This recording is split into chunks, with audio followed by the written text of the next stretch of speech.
What's up, everybody? Chris Gott here, Healthy Living with Chris Gott. And today we're going to talk about how I prepare matcha tea and what the health benefits are. And we're starting right now.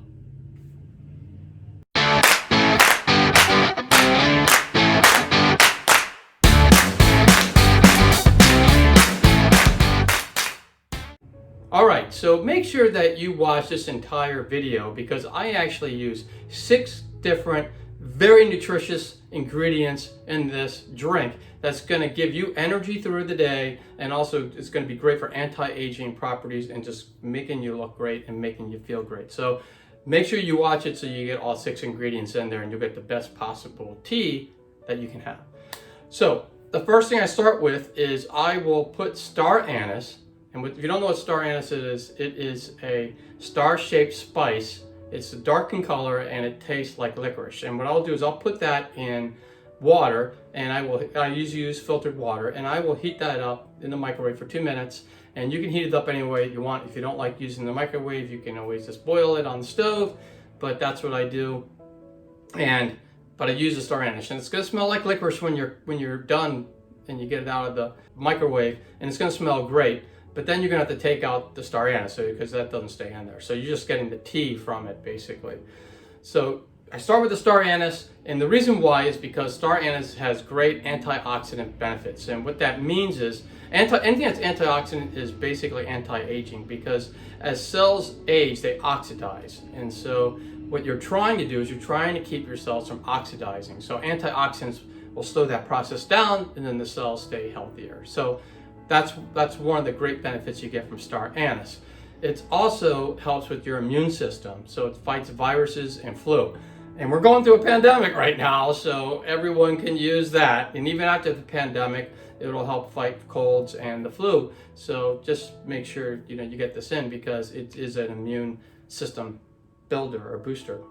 It's also good for gut health, and I know everyone talks about gut health now, and if you haven't really got into that, you can always Google gut health and you'll see all sorts of stuff out there now, because gut health is so important. The whole thing is, if you can't digest properly, and your body is not pulling the nutrients from the food you eat right, then those nutrients can't make it to the cells in the rest of your body. So gut health is extremely important, and star anise has been known to help with that. It's also anti-diabetic, so it helps lower blood sugar in your body. And it also is great for your heart health because it regulates blood pressure and circulation. So all great things. Also relieves pain and inflammation in the body.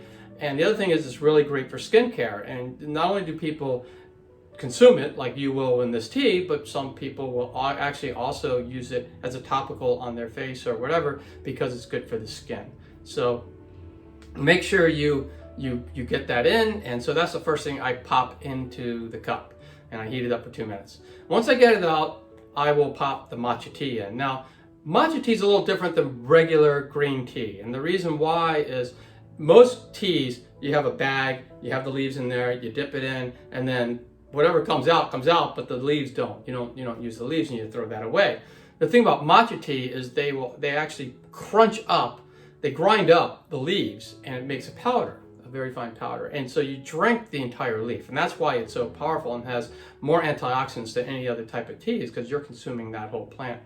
And the thing is, though, about it is that because it's a powder, it's very light, and it goes all over the place. So you could buy a can of it, but it's tough to use. And if you buy a can of it, you would put a tablespoon in, but what I like to use is the single serve version, so you just rip the top off and you dump it in. It's so much easier. I use this organic one that just tastes great. It's easy to use, and you can get it at like Sprouts or Whole Foods, and if you can't find it there, then I will leave a link below in the description where you can purchase it online. But I would just recommend it that way. It's less messy. One package is 1 serving. It's very easy to do, so I do recommend that. It's high in antioxidants as well. So again, we talked about the anti-aging properties of antioxidants. It improves brain function, memory, and concentration. So that's fantastic. Also is great for heart health as well. And it gives you prolonged energy. So the difference between like matcha and like coffee, they both have caffeine. Coffee, though, just hits you hard with the caffeine, and then you crash a few hours later. While matcha has this prolonged effect. It doesn't ever really blast you with caffeine, but it gives you enough so you have great energy, but it just prolongs it through the day, and that way it's sustained through the whole day, and you just feel much better. The next ingredient that I will add in after I add in the matcha tea is coconut oil. And I know you've probably heard a lot about the health benefits of coconut oil. And the thing about coconut oil, it does contain healthy fatty acids, which is great for you. You need to get them in. It encourages fat burning, and it's antimicrobial, which is great. And it also helps protect your skin, hair, and teeth. And you'll see a lot of people do a lot of things with it, like even they'll consume it, but they'll also put it on their face or their hair for hair masks or face masks.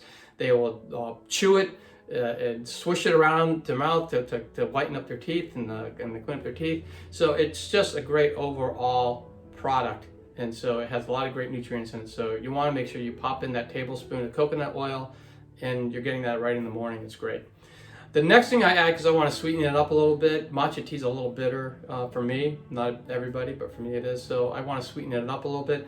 Before I went vegan, I used to use raw honey, 100% organic raw honey, and that has some nutrient value. So if you're not vegan and you want to do that, you can do that. Or you can do what I do now, and that is I put in 100% pure maple syrup. And I found out some cool things about it. Number one, you got to make sure it's organic, or it's better if it's organic, but the main thing is you want to make sure it's 100% pure maple syrup. So you don't want to go with that Log Cabin or Aunt Jemima or whatever those big brands are that give you that big gallon of whatever, and you turn around and you look at the ingredients and there's all sorts of crap in it. So what you want to do is get one that just says, when you look at the ingredients, it just says 100% pure maple syrup. That way they don't add a bunch of sugar to it and a bunch of other junk, and it's just 100% pure, and that way you're not getting a ton of sugar in it. When you use it, it's actually healthier now, I found out, than honey, which I think is fantastic, because honey, if you use the raw honey, there's a lot of nutrients in it, but pure maple syrup actually has more nutrients than honey, and I'll go over that. I usually just pop in 1 tablespoon, that's all I pop in. It has great antioxidants again, and we love antioxidants. It has riboflavin, it has zinc, it has magnesium, calcium, and potassium. All things that the body needs. So you pop in a teaspoon. I just put in a teaspoon because I don't want to get too much sugar in, because there is sugar in it, but it's a natural sugar.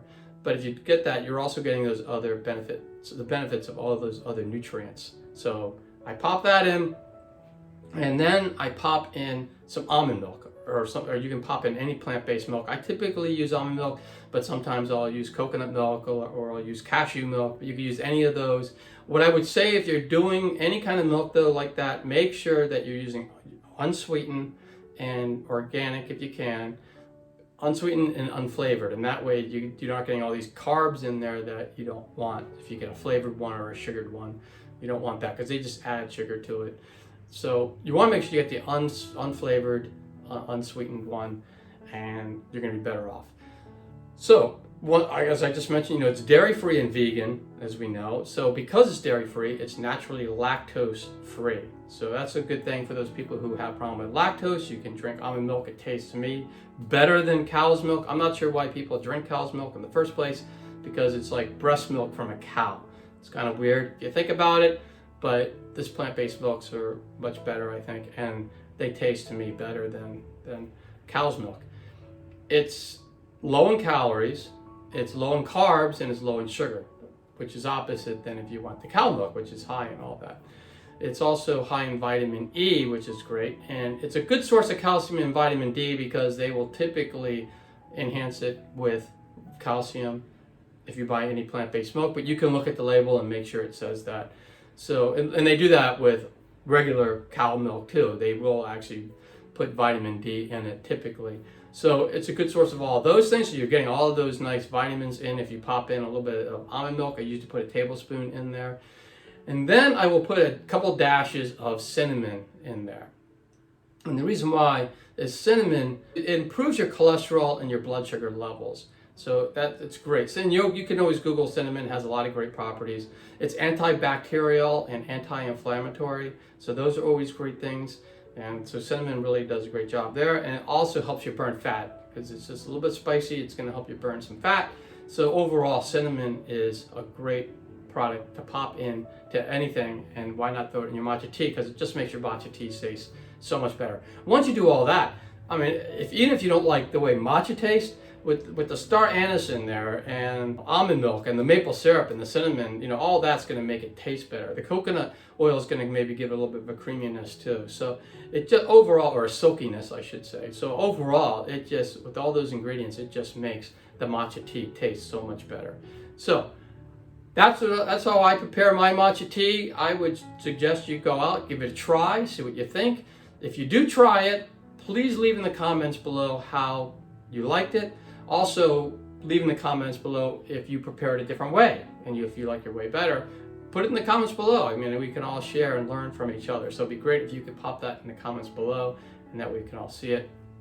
And if you like this video, make sure you give it a thumbs up. I appreciate that. It helps out my channel and helps me be able to deliver more videos to you. And also make sure you subscribe to the channel and click that bell notification. And that way you'll be notified every time I drop a healthy living video. I pop them out now twice a week. So I put one out every Thursday and every Sunday. So you can look for those. And if you subscribe, then you'll be notified and you don't have to even think about it. The other thing is, if you know anybody who can use healthy living videos, then make sure you share this channel with them, and that way they can join in on all the fun as well. And for more tips on how to live a happier, healthier life, some videos are going to pop up right now, and you can click on any of those and you can continue your happy, healthier life journey. So let's go. And I will see you next time.